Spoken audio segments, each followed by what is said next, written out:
제가 소개하고자 하는 얘기의 주제는 여행도 참 각양각색의 스타일들이 있지 않습니까? 오늘은 한국의 여러분들에게 많이 생소한 오버랜딩이라고 하는 것을 좀 상세히 제 기준에 맞춰서 일례를 저의 경우를 들어서 같이 한번 나눠보고자 합니다. 여행 중에 그 트래블이라고 하는 단어 중에는 크게 두 가지로 가지를 칠 수가 있을 것 같아요. 간단하게 어떻게 여행을 갔다 오는 트립, 비즈니스 트립, 며칠 동안 갔다 오는 트립이 있고, 저니라고 하는 게 있어요. 이게 번역을 하면 여행이라기보다는 여정이라고, 긴 여정이라고 얘기를 할까요? 오늘의 오버랜딩은 이와 같이 간단한 그 여행이 아니라 상당히 그 저니, 이 긴 여정의 스타일의 그 여행입니다. 오버랜딩이라고 하는 여행의 스타일을 정의를 하는 한 5가지 정도의 캐러거리가 있는데, 가장 먼저 쉬운 거는 우리가 오버시 얘기했듯이 오버랜드는 육지를 통해서 해외로 가는 겁니다. 오버시는 이제 바다를 넘어서 가는 거겠죠.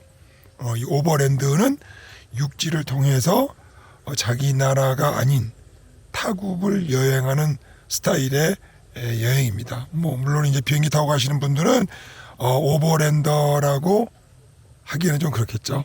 왜냐하면 랜드로 가야 되기 때문에 그렇습니다. 그래서 국경을 넘때 땅을 건너서 타국을 가는 이런 형태의 여행을 오버랜더의 첫 번째 정의가 되겠습니다. 조금 전에도 얼핏 얘기 드렸습니다만은 기간이 상당히 중요해요. 기간이 한 일주일 갔다 온다, 미국에 한 보름 갔다 온다, 이거를 우리가 오버랜딩을 했다고 하지는 않습니다. 오버랜딩은 최소 수개월에서 수년, 좀 길게는 지금 제가 알기로는 한 30년 가까이 하시는 분들도 있고 그렇습니다. 그래서 오버랜딩을 한다고 해서 상당한 기간을 소요합니다. 그래서 기간적으로 봤을 때 우리가 아까 말씀드린 대로 전이라고 할 수 있겠죠. 옆에 차가 지나가네. 그렇게 여기까지 도망가가지고 말이죠. 녹음을 하려고 하는데 여기까지 쫓아다녀. 지나가는 차였고요. 그래서 일단은 여행의 그 길이가 굉장히 길다는 거를 일단 감안을 하셔야 돼요. 짧게는 한 반년? 예를 들어 한번 봅시다. 런던에서 유럽을 통과를 해가지고 아프리카 최남단인 케이프타운까지 간다. 이건 하루아침에 될 일은 아니겠죠. 그래서 되게 수개월 이상, 통상 한 6개월 이상을 오버랜딩 한다고 얘기를 합니다. 그다음에 세 번째의 특징사항을 아까도 또 말씀을 드렸습니다면은 교통편입니다. 주로 육지로 다닐 수 있는 교통편인데, 그다음에 이제 자전거하고 오토바이가 있습니다. 이것도 탄 얘기를 합니다만은 이거로도 좀 불충분하고요. 주로 자동차로 육지를 건너다니는 형태를 얘기를 합니다. 따라서 이 자동차의 그 어떤 종류가 두발 자동차든 세발 자동차든 바퀴 10개 달려있든 상관하지 않아요. 또 오프로드라고 그러죠. 길이 없는 곳으로 이렇게 산을 타고 강을 건너고 길을 만들어 다니면서 하는 그런 오프로드 스타일의 자동차도 가합니다만은 꼭 그거를 요구하는 것은 아닙니다. 따라서 4바퀴가 달린 자동차이면은 대부분 많이 오버랜딩에 사용하고 있고요. 오버랜딩은 1900년 초부터 실제적으로 캠핑이 시작됐어요. 캠핑카가 만들어진 게 1900년도 포드에서 T모델이 나오고 나서 바로 사람들이 그 모델을 가져다 뜯어가지고 1901년부터 자기들이 만든 캠핑카들이 나오기 시작을 했고, 여러분들이 범세계적으로 좀 기억을 하겠습니다만은 오버랜더 카로 많이 사용되었던 거는 랜드로버 차량들이 1960년대 중반부터 70년대부터 인기를 끌기 시작했습니다. 요즘에 랜드로버보다 훨씬 좋은 차들이 많이 나와 있죠. 그래서 대부분 차량들은 오프로드 차량이면은 더욱 좋지만은 4휠 드라이브 또는 2휠로 로드에 있는 제가 쓰고 있는 투휠 드라이버라도 전혀 상관이 없습니다. 자, 그리고 이제 또 한 가지 이제 마지막으로 네 번째로 이제 중요한 게 뭐냐? 이 목적입니다. 목적.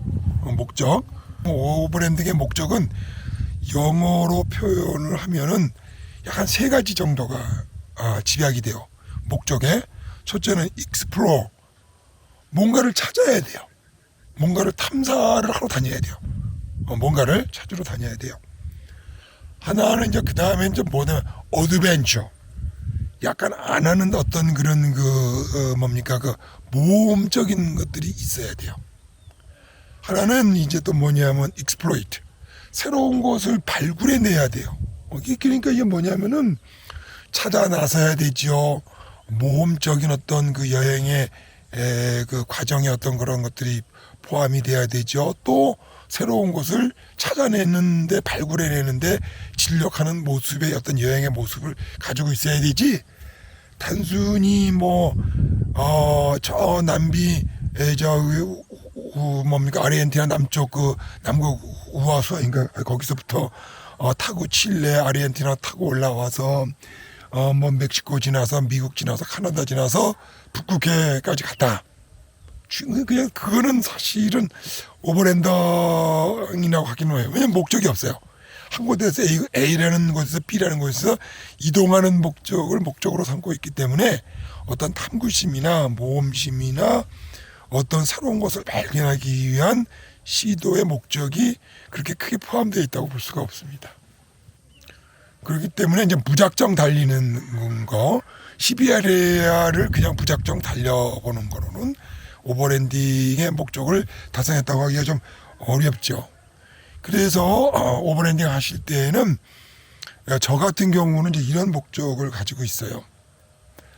전 세계 국가 259개 국가가 있으면 214개 국가를 모두 자동차로 갖고 운행을 하려고 하는 목적이 있고요. 내셔널 파크는 거의 빼지 않고 다 다니려고 하는 목적이 있고요. 유네스코가 현재까지 1050개 정도 지정이 돼 있나요? 그 중에 한 75% 정도는 유네스코 지정된 데를 한번 다 가보려고 하는 목적이 있고요.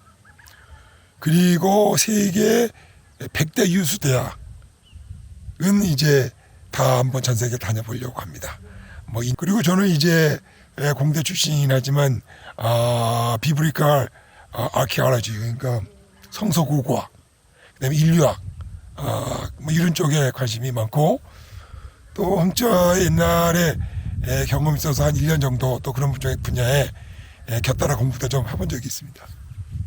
따라서 저의 목적은 에덴 동산이 어디 있지? 법계가 어디로 사라졌을까? 이런 저 나름대로의 죽기 전에 궁금증을 풀고 싶은 부분들이 있습니다. 그래서 분명히 놀러는 다니긴 다니는데 꼭 찾아보고 꼭 기록하고 책에서 보았던 부분들을 새로운 발견, 익스플로어, 그리고 그거를 가기 위해서 굉장히 험한 산지와 목숨 걸고 차량을 몇 대씩 버릴 각오를 하고 이제 길에서 여생을 마칠 생각을 하고 어드벤처를 시작을 했습니다. 그래서 이런 분명한 목적의식이 있어야지 힘든 그 여정 가운데 몇 년씩 10년이 넘게 길 위에서 살기 위해서 살아남고 목적을 달성하기 위한 이런 오버랜딩을 마칠 수 있는 그런 분명한 목적의식이 있어야 된다는 것입니다. 굉장히 중요한 요소 중에 하나예요. 마지막으로 다섯 번째로, 완전히 다른 여행하고 다른 구분되는 부분이 있습니다. 이걸 영어로 얘기를 하면 self-sufficient 해야 된다고 그래요. 그러니까 스스로 자급자족 충족시켜야 된다, 이런 조건이 붙어요. 이게 뭐냐, 새때 말로 말하자면 풀타임 캠핑을 해야 됩니다. 즉 다니면서 여행을 다니되 스스로 먹는 문제, 자는 문제, 운전하는 문제, 국경을 넘는 문제, 모든 문제들을 혼자서 스스로 해결을 해야 됩니다. 그러니까 이제 여행을 다니면서 피곤하다 해서 호텔에서 좀 묵고 모든 것들을 밥하기 싫다고 차량으로 다니는데 뭐 식당에서 먹고 다니고 이제 이거는 오버랜드 셀프 서피션트한 그 조건에는 충족시키지가 못하는 거죠. 그냥 그러면 자동차 여행객이 되는 겁니다. 그러니까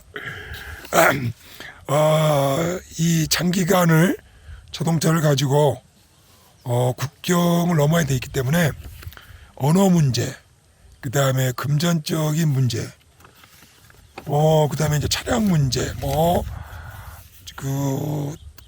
방문해야 될 부분도 자기가 원하는 그런 목적 달성을 위한 부분들에 대한 정리들이 굉장히 많죠. 그래서 제가 이제 오버랜딩 하려면 여러분이 꼭 좀 중요하게 해야 될 그 요구사항들이 있어요. 첫 번째는 당연히 이 제일 중요할 걸로 생각이 되지만은 별로 중요하지 않는 시간이 있어야 됩니다. 시간을 죽기 전에 여러분들이 10년 내지 15년 정도 시간을 할애해 내시면은 전 세계 오버랜딩을 할 수가 있고요. 한 1년이나 2년밖에 없다 그러면 사이베리아 횡단이나 또는 아까 말씀드린 대로 아프리카 종단 정도는 할 수가 있을 것 같아요. 세계를 7대륙 남극까지 포함해서 전부 사타치 훑고 다니시려면은 13년에서 한 15년 정도는 계획을 하셔야 될 걸로 보고, 아직 전 세계의 오버랜딩을 다 마치신 분은 제가 보기엔 아직 없는 걸로 알고 있습니다. 두 번째, 경비 문제입니다. 경비 문제. 돈이 필요합니다. 가스비도 해야 되고, 앉아서 풀이라도 뜯어먹고, 날아가는 참수리라도 떨어뜨려갖고 먹고 살려면은 세척이라도 사야죠. 돈이 필요합니다. 그 다음에 이제 거기에 걸맞는 차량 준비를 해야 돼요. 차량 준비인데 이 차량 준비도 상당히 준비할 게 꽤 많아요. 소속 부대하게. 그리고 이제 여러 가지 나머지 거는 뭐냐면은 그 루트를 정해야 됩니다. 그 루트에 따른 여러 가지 국경 넘어 들어가야 될 부분, 문화적인 문제, 언어적인 문제, 정치적인 문제들의 것들에 대한 정보 수집들 하여튼 해야 됩니다. 물론 그리고 다섯 번째로는 아까도 말씀드렸지만 이 목적 의식이 명확하지 않으면은 장기간 버틸 수가 없어요. 그래서 이제 제일 중요한 제가 치고 있는 것 중에 하나는 분명한 목적 의식과 마지막으로 칠 수 있는 건강관리입니다. 그래서 저는 좀 늦게 시작을 했어요. 나이 60이 돼가지고 한 5년 정도 준비를 하고 이제 실질적으로 오버랜딩이라고 납치고 이제 국경을 넘는 것은 이제 멕시코가 처음입니다. 그동안 한 3년 동안 카나다, 미국이야 제 안방이나 마찬가지죠. 돌아다니면서 일단 뻔뻔해지는 거를 좀 훈련을 좀 하고, 그리고 이제 차량에 관해서 새 거를 사서 거의 내 것처럼 차량의 모든 기능들이나 습성들을 알아야 됩니다. 그리고 안에 이제 모든 셀프 서피션트하게 자작 캠핑을 하고 수리를 하고 할 수 있도록 모든 것들을 또 공부를 하고 제작을 또 해야 됐고요. 그리고 이제 앞으로 향후 제가 계획하고 있는 214국에 대한 모든 이 필경 데이터라든지 정치적인 문제, 여권 문제, 건강 문제, 의료 문제, 자금 문제, 자금 이동 문제, 준비가 굉장히 많습니다. 그러느라고 준비만 약간 연습 게임을 북미에서 좀 하고 몇 년 동안 하고 그래야 이제 차량도 좀 알 거 아닙니까? 실질적으로 이제 한번 그런 준비 상태에서 이제 첫 번째로 사실 이제 언어도 다르고 물도 달린 게 지금 멕시코가 처음입니다. 멕시코 위험한 것보다 이제 앞으로 갈 이제 엘살바도르나 혼두라스 같은 데에는 세계적으로 제일 납치율도 제일 높고 살인율도 굉장히 높죠. 탑 랭킹에도. 우리나라는 아마 자살률이 세계에서 제일 높죠. 혼두라스나 엘살바도르 요 밑에 가면은 외국인 납치율이 굉장히 높습니다. 조심해야 될 것 같아요. 저는 그래서 그런 연습 게임을 지금 멕시코에서 하고 있는 것도 마찬가지죠. 앞으로 갈 일이 9말이고 99장창이기 때문에 살살 연습을 하면서 준비를 하고 있습니다. 한여름 복더위 잘 지내시기 바랍니다. 다음 영상에 봬요. 안녕히 계세요. 써니였습니다.